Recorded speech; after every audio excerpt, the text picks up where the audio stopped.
राधिका अपने पति सुरेश और सास मधु के साथ रहती थी। मधु को तरह तरह के पकवान बनाने का शुरू से ही शौक था। मधु के पति एक मामूली से हलवाई थे। वो शादी ब्याह में खाना बनाने का काम करते थे।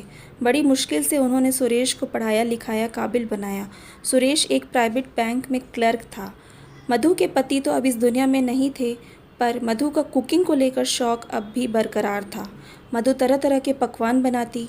उसने केक, पेस्ट्री, पिज़्ज़ा ये सब बनाना भी सीख लिया था। मधु के हाथों में जादू था। थी वो 44 साल की, पर शौक जवानी जैसा ही था। सदा बन संवर कर रहती। आस पड़ोस में कोई फंक्शन होता तो उनके घर खाना बनाने भी चली जाती। कम पढ़ी लिखी होने के बाद भी मोबाइल आराम से चला लेती थी। एक दिन सुरेश ने कहा, राधिका, माँ का जन्मदिन आने वाला है। मैं सोच रहा हूँ कि क्यों ना माँ को जन्मदिन पर माइक्रोवेव गिफ्ट दे दूँ। ये सुन राधिका ने कहा, माइक्रोवेव और माँ को?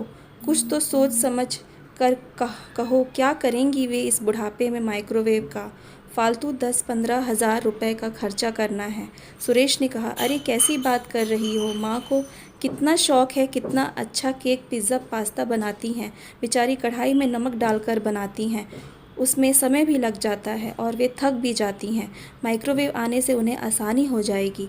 राधिका ने कहा, रहने दो, एक साड़ी ला दो उन्हें। उनके जन्मदिन पर फालतू खर्च करने की कोई ज़रूरत नहीं है। सुरेश को ये सुन बुरा लगा और सोचने लगा, जब भी माँ कुछ बनाती तो राधिका चटकारे ले मज़े से खाती, और अब उसे माइक्रोवेव लाना फिजूल खर्च लग रही है। माँ ने 1-2 बार डांट भी दिया था कि माइक्रोवेव होता ना तो और भी स्वादिष्ट बनता। एक दिन मोबाइल में देख भी रही थी, उनके भी कुछ शौक़ और इच्छाएं हैं। काश मैं उनकी ये इच्छा पूरी कर पाता। पर राधिका से कहना मतलब भैंस के आगे बीन बजाने जैसा था। राधिका और मधु दोनों के संबंध अच्छे थे। दोनों एक दूसरे को समझती भी थी, पर राधिका को सिर्फ उन्हीं चीज़ों पर पैसा खर्च करना अच्छा लगता जो उनके मतलब की हो।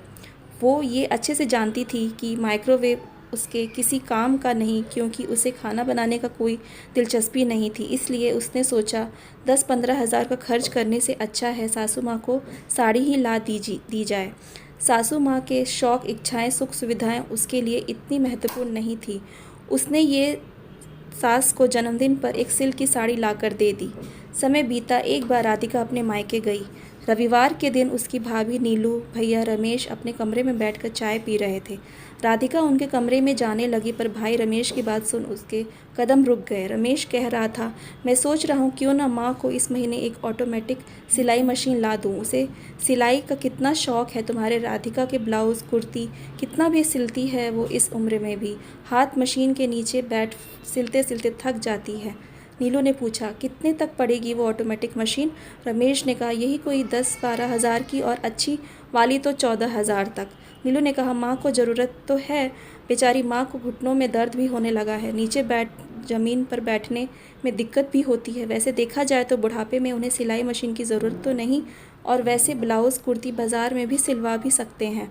खर्च तो फालतू का ही है, पर माँ के शौक़ के आगे 14 हज़ार क्या देखना।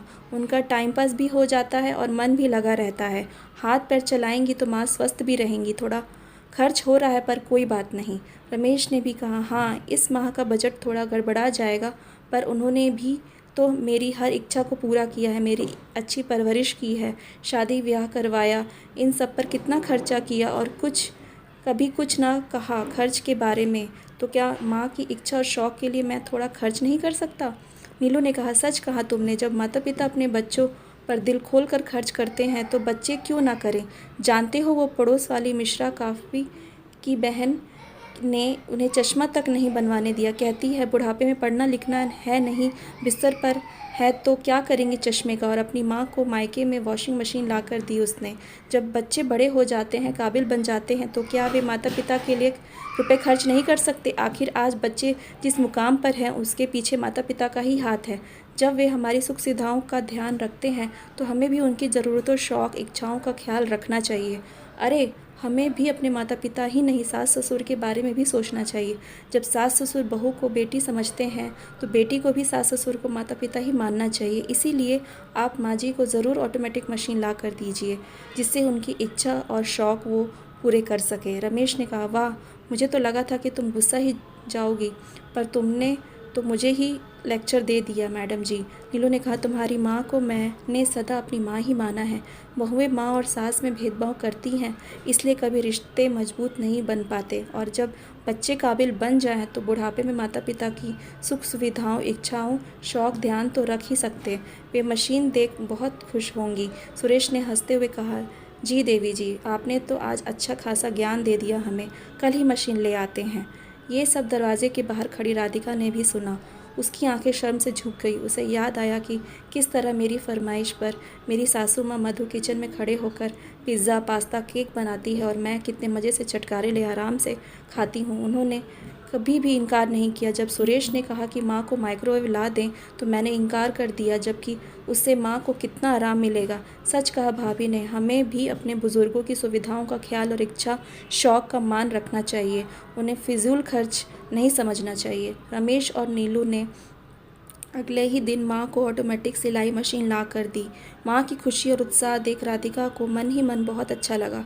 ससुराल वापस जाते ही राधिका सुरेश के साथ दुकान गई और अच्छे ब्रांड का माइक्रोवेव खरीद कर लाई।